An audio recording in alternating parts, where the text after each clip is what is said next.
ಇವತ್ತಿನ ರೆಸಿಪಿ ಮೋಮೋಸ್ ಮತ್ತು ಸ್ಪೈಸಿ ಮೋಮೋ ಚಟ್ನಿ. ಇದು ತುಂಬ ಖಾರವಾಗಿ ಹುಳಿಯಾಗಿ ಸಖತ್ತಾಗಿರುತ್ತೆ.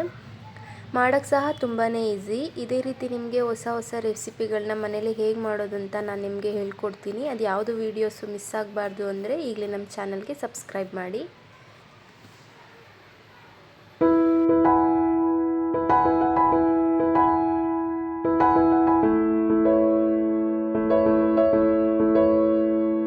ಈಗ ಮೋಮೋಸ್ ಮಾಡೋದಕ್ಕೆ ಮೈದಾ ಹಿಟ್ಟನ್ನ ಕಲಸಿಟ್ಕೊಳ್ಳೋಣ. ನಾನಿವಾಗ 2 ಬೌಲ್ ಆಗೋಷ್ಟು ಮೈದಾ ಹಿಟ್ಟು ತೊಗೊಂಡಿದ್ದೀನಿ. ನಿಮಗೆ ಜಾಸ್ತಿ ಮಾಡ್ತಿದ್ದೀರಾ, ಜಾಸ್ತಿ ಬೇಕಂದರೆ ಇನ್ನೂ ಸ್ವಲ್ಪ ಆ್ಯಡ್ ಮಾಡ್ಕೋಬೋದು. ಇದಕ್ಕೆ 1 ಟೇಬಲ್ ಸ್ಪೂನ್ ಆಯಿಲ್ ಹಾಕ್ಕೊಂಡು 1/2 ಟೇಬಲ್ ಸ್ಪೂನ್ ಉಪ್ಪು ಹಾಕ್ಕೊಂಡಿದ್ದೀನಿ. ಇದನ್ನು ಮತ್ತೆ ಡ್ರೈ ಮಿಕ್ಸ್ ಮಾಡ್ಕೊತಿದ್ದೀನಿ. ಫಸ್ಟು ನೀಟಾಗಿ ಮಿಕ್ಸ್ ಆದಮೇಲೆ ವಾಟರ್ನ ಎಷ್ಟು ಬೇಕಷ್ಟು ಆ್ಯಡ್ ಮಾಡಿಕೊಂಡು ನೀಟಾಗಿ ಮಿತ್ಕೋಬೇಕು. ಅದನ್ನು ಚಪಾತಿ ಹಿಟ್ಟು ಕಲಿಸ್ಕೊತೀವಲ್ಲ ಆ ಕನ್ಸಿಸ್ಟೆನ್ಸಿವರೆಗೂ ಕಲಿಸ್ಕೊಬೇಕು. ಇವಾಗ ಮೋಮೋಸ್ಗೆ ಸ್ಟಫಿಂಗ್ ರೆಡಿ ಮಾಡ್ಕೊಳ್ಳೋಕ್ಕೆ ಒಂದು ಪ್ಯಾನಲ್ಲಿ ಒಂದು 2 to 3 ಟೇಬಲ್ ಸ್ಪೂನ್ ಆಯಿಲ್ ಹಾಕ್ಕೊಂಡು 1 ಟೇಬಲ್ ಸ್ಪೂನ್ ಶುಂಠಿ ಬೆಳ್ಳುಳ್ಳಿ ಪೇಸ್ಟ್ ಹಾಕ್ಕೋತಿದ್ದೀನಿ. 4ರಿಂದ 5 ಮೆಣಸಿನ್ಕಾಯಿ ಹಾಕ್ಕೋತಿದ್ದೀನಿ. ಆಮೇಲೆ 2 ಸಣ್ಣ ಕಟ್ ಮಾಡಿರೋ ಈರುಳ್ಳಿ ಹಾಕಿ ಹಸಿ ವಾಸನೆ ಹೋಗೋವರೆಗೂ ಫ್ರೈ ಮಾಡ್ಕೋಬೇಕು ನೀಟಾಗಿ.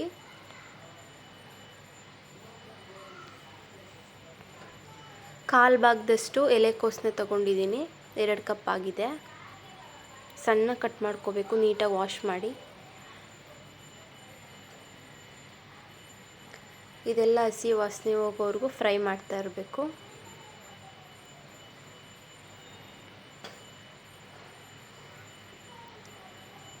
ಎರಡು ತುರಿದಿರೋದು ಕ್ಯಾರೆಟ್ ಹಾಕ್ಕೊಂಡಿದ್ದೀನಿ.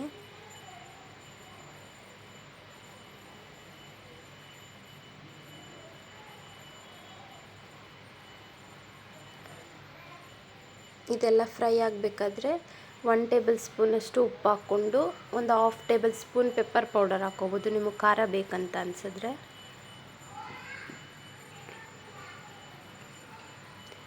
ನೀಟಾಗಿ ಫ್ರೈ ಮಾಡಿಕೊಂಡು ಇದಕ್ಕೆ 1 ಟೇಬಲ್ ಸ್ಪೂನಷ್ಟು ಗರಂ ಮಸಾಲ ಆ್ಯಡ್ ಮಾಡ್ಕೋಬೇಕು.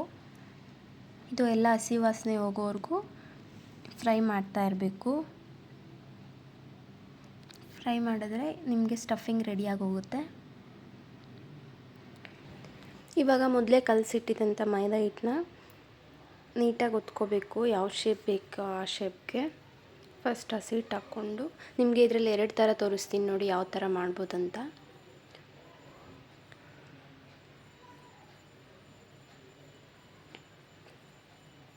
ನೋಡಿ, ಈ ಥರ ದೊಡ್ಡದಾಗಿ ಒತ್ಕೊಂಡು ಯಾವುದಾದ್ರೂ ನಿಮ್ಮ ಹತ್ರ ಕಾಫಿದು ಲೋಟ ಮತ್ತು ಈ ಥರ ಬೌಲ್ ಇದ್ದರೆ ಅದರಿಂದ ಕಟ್ ಮಾಡಿಕೊಂಡು ಮಾಡ್ಬೋದು.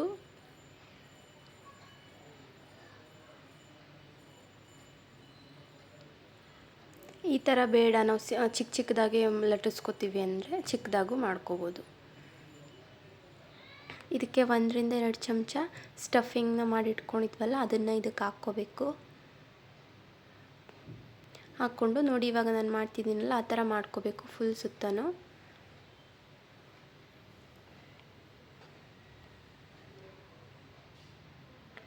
ಇದೇ ಥರ ಎಲ್ಲನೂ ಲಟ್ಟಿಸ್ಕೊಂಡು ಈ ಥರ ರೆಡಿ ಮಾಡಿ ಇಟ್ಕೋಬೇಕು. ಆಮೇಲೆ ಇಡ್ಲಿ ತಪ್ಪಲೆ ಇರುತ್ತಲ್ಲ, ಇಡ್ಲಿ ಬೇಯಿಸೋದು, ಅದಕ್ಕೆ ನೀರು ಕಾಯಕ್ಕೆ ಇಟ್ಕೊಂಡು ಮೇಲೆ ಸ್ಟೀಮ್ ಮಾಡೋದಿರುತ್ತೆ. ಅದಿಲ್ಲ ಅಂದರೆ ನಿಮ್ಮ ಹತ್ರ ಇಡ್ಲಿ ಮಾಡೋದು ಪ್ಲೇಟ್ ಇರುತ್ತಲ್ಲ ಅದಕ್ಕೇ ಆಯಿಲ್ನ ಸವರ್ಬಿಟ್ಟು ಅದ್ರ ಮೇಲೇ ಮೋಮೋಸ್ನೆಲ್ಲ ಇಡಬೇಕು.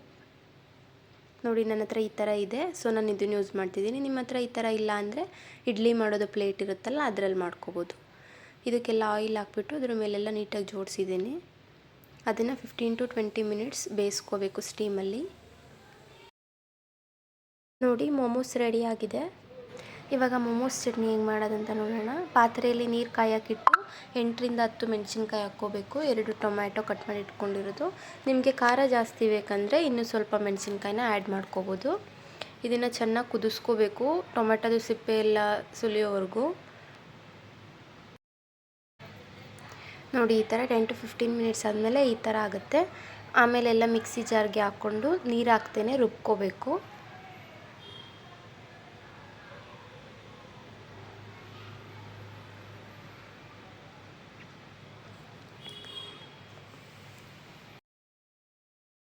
ಒಗ್ಗರಣೆ ರೆಡಿ ಮಾಡ್ಕೊಳ್ಳೋಣ. ಪ್ಯಾನ್ ಎಲ್ಲ ಬಿಸಿ ಆದಮೇಲೆ 2-3 ಟೇಬಲ್ ಸ್ಪೂನ್ ಆಯಿಲ್ ಹಾಕ್ಕೋಬೇಕು. ಆಯಿಲೆಲ್ಲ ಬಿಸಿ ಆದಮೇಲೆ ಅದಕ್ಕೆ 1 ಟೇಬಲ್ ಸ್ಪೂನ್ ಶುಂಠಿ ಬೆಳ್ಳುಳ್ಳಿ ಪೇಸ್ಟ್ ಹಾಕ್ಕೊಂಡು ಹಸಿ ವಾಸನೆ ಹೋಗೋವರೆಗೂ ಫ್ರೈ ಮಾಡ್ಕೋಬೇಕು. ಆಮೇಲೆ 1/2 ಟೇಬಲ್ ಸ್ಪೂನ್ ಉಪ್ಪು ಹಾಕ್ಕೊಂಡು 1 ಟೇಬಲ್ ಸ್ಪೂನ್ ಸಕ್ಕರೆ ಹಾಕ್ಕೊಂಡು ಅದನ್ನು ನೀಟಾಗಿ ಫ್ರೈ ಮಾಡ್ಕೊಳ್ಳಿ. ಇವಾಗ ರುಬ್ಬಿಟ್ಕೊಂಡಿರೋ ಮಿಶ್ರಣನ ಹಾಕಿ ಫ್ರೈ ಮಾಡ್ಕೋಬೇಕು. ಅದು ನೀಟಾಗಿ ಹಸಿ ವಾಸನೆ ಎಲ್ಲ ಹೋಗೋವರೆಗೂ ಫ್ರೈ ಮಾಡ್ತಿರಬೇಕು.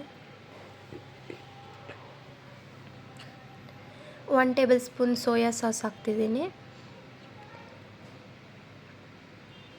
ಮತ್ತು 1 ಟೇಬಲ್ ಸ್ಪೂನ್ ವಿನೆಗರ್. ನಿಮಗೆ ವಿನೆಗರ್ ಇಲ್ಲ ಅಂದರೆ ಲೆಮನ್ ಕೂಡ ಯೂಸ್ ಮಾಡ್ಕೋಬೋದು. ನೋಡಿ ಈ ಥರ ಬೇಯಿಸ್ಕೋಬೇಕು. ನಾನಿಲ್ಲಿ 1 ಟೈಮ್ಗೆ ಆಗೋವಷ್ಟು ಚಟ್ನಿ ಮಾಡ್ಕೊಂಡಿದ್ದೀನಿ. ನಿಮಗೆ ಬೇಕಂದರೆ ಜಾಸ್ತಿ ಮಾಡಿಬಿಟ್ಟು ಇಟ್ಕೋಬೋದು. ಅದು ಫ್ರಿಡ್ಜಲ್ಲಿ ಇಟ್ಟರೆ 6 to 7 ಡೇಸ್ ಚೆನ್ನಾಗಿರುತ್ತೆ, ಏನೂ ಹಾಳಾಗಲ್ಲ.